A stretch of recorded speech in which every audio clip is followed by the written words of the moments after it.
विधि जोशी और आप देख रहे हैं दस्तक लाइव। नमस्कार, आप देख रहे हैं दस्तक लाइव। मैं हूं सलमान अली। आज हमारे साथ व्यवस्थाओं को लेकर जिस तरह से दशहरा उत्सव का पर्व शुक्रवार को मनाना है, तो हमारे साथ मुख्य नगर पालिका अधिकारी विनोद कुमार गिरजे जी हैं बातचीत करने के लिए। क्योंकि जिस तरह से शासन द्वारा गाइडलाइन जारी की गई थी दशहरा उत्सव मनाने के लिए पूरे मध्य प्रदेश में, गृह विभाग के द्वारा जो गाइडलाइन जारी की गई है, जिस तरह से त्यौहार मनाना है, जो उसमें पाबंद लगाए गए हैं, उस तरह से सारंगपुर नगर में पूरी तरह से नगर पालिका प्रशासन की बात करें, चाहे पुलिस प्रशासन की, तो पूरी तरह से व्यवस्थाएँ गरबा उत्सव से लेकर अभी तक व्यवस्था दुरुस्त की गई। चाहे साफ सफाई की बात हो, चाहे नगर पालिका की ओर से लाइटिंग की बात हो, चाहे कर्मचारियों की तैनाती की बात हो, वो पूरी व्यवस्था दुरुस्त की गई थी। कल भी नगर पालिका सीएमओ विनोद कुमार गिरजे के द्वारा लगातार दोनों ही दशहरा मैदानों का जो निरीक्षण था वो पूरी तरह से किया गया था। बैरिकेडिंग करा दी गई है। जहाँ पर माता जी का विसर्जन होना है, उस कुंड को पूरी तरह से पानी से भर कर साफ सफाई व्यवस्था की गई है। तो उसी सभी मुद्दों को लेकर हमारे साथ बातचीत करने के लिए मौजूद है। आइए जानते हैं सर, किस तरह से व्यवस्थाएं पूरी की गई है। सबसे पहले तो मैं नगरवासियों को नवरात्रि पर्व और दशहरे की अग्रिम शुभकामनाएं देता हूं। साथ ही जैसे कि 15 अक्टूबर को दशहरा का पर्व नगर में मनाया जा रहा है, उसी पर्व को दृष्टिगत रखते हुए पुराना दशहरा मैदान एवं जो नया दशहरा मैदान है हाई सेकेंडरी ग्राउंड पे, वहाँ पे हमने लगातार 8-10 दिनों से सफाई व्यवस्था चल रही है। सफाई के साथ साथ वहाँ पे हमने बैरिकेडिंग व्यवस्था कर दी गई है। बैरिकेडिंग के बाद हमने लाइट व्यवस्था कर दी गई है।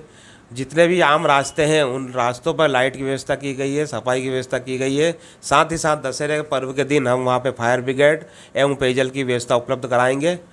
और इसके साथ ही जो कि माता जी की मूर्ति का विसर्जन होना है, हमारे यहाँ पे एक कुंड बना हुआ है, उस कुंड पर हमने पूरी तरह उसको साफ़ सफाई करके उसको पुताई वगैरह करवा दी गई है। आज की स्थिति में कुंड में हमने पानी भरकर बिल्कुल साफ और स्वच्छ कर दिया गया है। और माता जी का विसर्जन आज 9वीं से लगातार चालू हो जाएगा, जो कल तक चलेगा। और जो भी व्यवस्थाएँ होगी हम तुरंत करेंगे। सर, देखा जाए जिस तरह से लगातार जो त्यौहार लगभग 8 दिन से अंतराल में त्यौहार चल रहा है, नगर में साफ व्यवस्था, जो स्वच्छता का संदेश प्रधानमंत्री जी दे रहा है, उस पर पूरी तरह से अमल किया गया है नगर पालिका के द्वारा। जैसा कि स्वच्छता अभियान 2022 प्रचलित है, शासन निर्देश हो चुके हैं कि 2022 के स्वच्छता अभियान को लगातार चलाए रखें। उसी को दृष्टिगत रखते हुए नगर के पूरे लगातार 18 वार्डों में नगर पालिका के समस्त हमारे जो सफाई अमला है वह लगातार दरोगा लोग भ्रमण करके जहाँ भी गंदगी दिखती है उसको तुरंत हटाया जाता है। जैसे ही सूचना मिलती है उसको साफ़ सफाई वहाँ पे कराई जाती है तथा पूरे 18 वार्डों में लगातार लगभग 150 कर्मचारी का अमला हमारा निरंतर कार्य कर रहा है और नगर को साफ और स्वच्छ कर रहा है।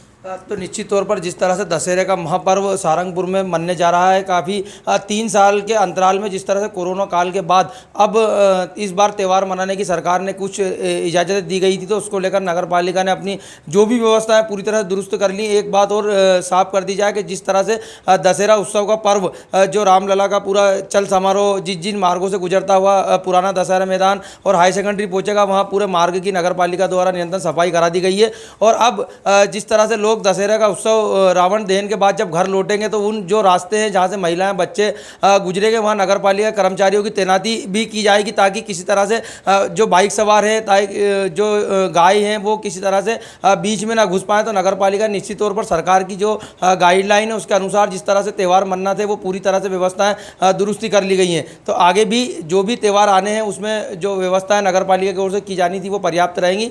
कैमरा पर्सन सिद्धू सोलंकी के साथ सलमान अली, दस्तक लाइव, सारंगपुर।